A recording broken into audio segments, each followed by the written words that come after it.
Hey everyone, my name is Patrick Fingler, and in this tech tip video, I'm going to be highlighting how you can integrate with Maximo. So if you happen to have Maximo and you're looking for an easier approach to create work orders or assign service requests or do inspections on your assets and have that tightly integrated with your GIS, then hopefully this tech tip video will be interesting and informative. So without further ado, let's get started. All right, so in this tech tip video, I'm going to highlight how you can connect to Ibm Maximo so that you can create work orders, service requests, projects, integrate with your asset management system directly from your WebGIS application without having to, jump back to Maximo.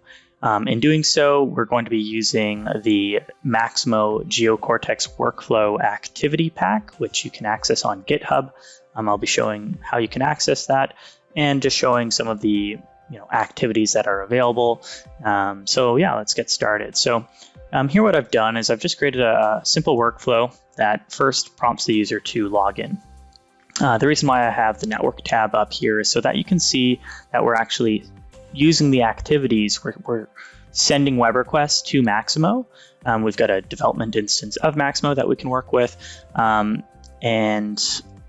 you can see that we're connecting, we're sending information to Maximo and we're retrieving information from Maximo, all while staying within Web App Builder in this scenario. So here you can see we've got some work orders, some service requests, and some assets on the map, water lines and so on.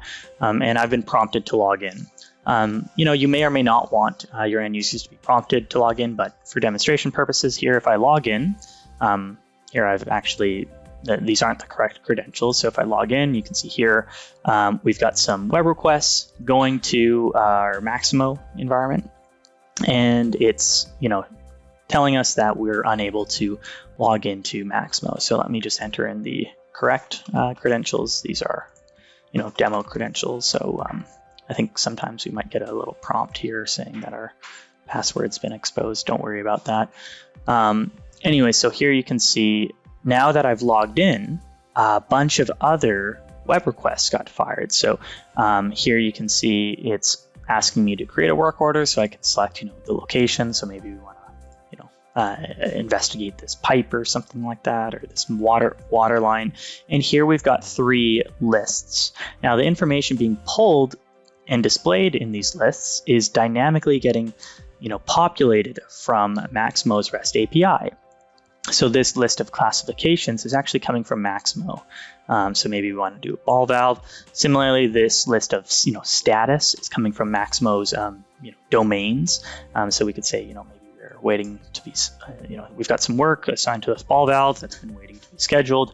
And again, this priority list is coming from Maximo as well. So let's say it's, medium priority. So need to do some maintenance on ball valve. And, sometimes you would actually want to tie this to an actual asset. So here I'm just selecting a point on the map, but sometimes you might actually want to select a feature and then create a work order or service request and associate it with that actual asset.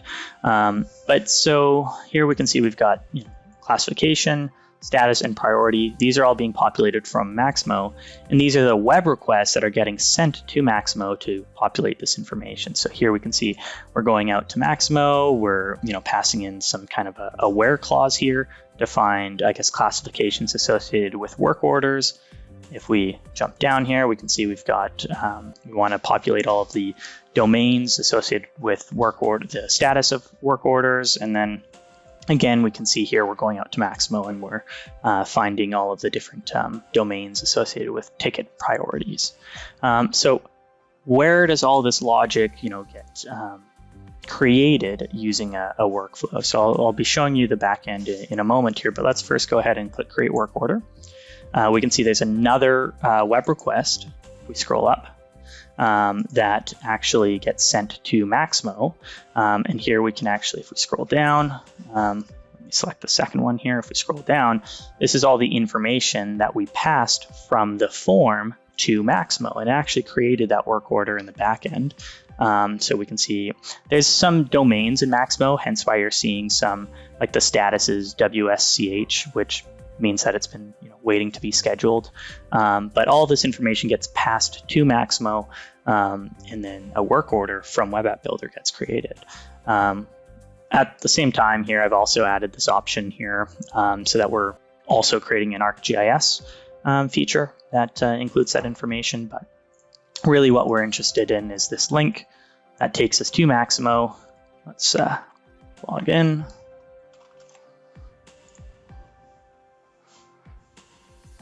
And we can see here, I've actually created that work order from Web App Builder inside of Maximo. And here we've got the work order ID, my comments got populated, the site, class, and the status got populated. If we scroll down, we can see the classification that I selected got included. And again, just for reference, hypothetically, if we look and let's scroll down here, we can see also the reported by user got included as well. So I could make that workflow a lot more complex, and we could have some form information where they're also doing scheduling, or maybe passing attachments and to Maximo. But in this scenario, I kind of created a really basic workflow just to show how the REST API calls work. So yeah, pretty neat integration there. And if we want to jump to the workflow side, so here we can see we're inside of Geocortex Workflow, and we can see we've got a variety of different activities available. If I collapse these, a lot of these are the out-of-the-box activities. And if we scroll down, you can see there's other activities, like we've got one for FME server, and here we can see we've got a Maximo activity pack. So what we've been doing is we've been publishing activity packs for Geocortex Workflow on our GitHub to make it easy for end users to easily connect to these different enterprise systems. So for Maximo, we've got create Maximo service activity. So this is what you'll first need to do to actually connect to the REST API. So you'll need to supply like a username, a password, or an API key. These shouldn't be hard coded into your workflow, so you should have a way to dynamically generate these. And then that'll generate a Maximo service, which you'll essentially use in the rest of your activities. So here, for example, we can see there's get Maximo resource or send Maximo request. There's a number of different activities here. For example, this get Maximo resources just simply requires that Maximo service as input. So you can see here, you can connect to that service. It'll ask you for the Maximo resource that you want to query. So if you're interested in like work orders or something like that, I could type in MXWO.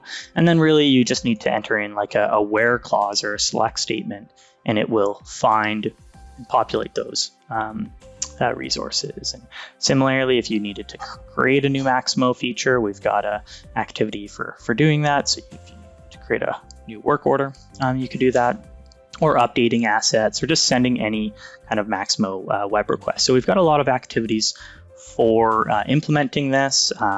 If we wanted to specifically see inside of my form here, you can see I've got these classification and status drop downs. I've got a sub workflow that is populating them.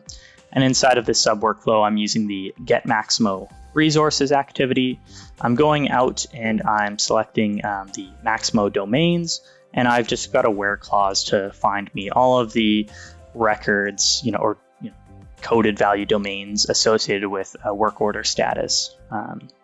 And that will then populate that.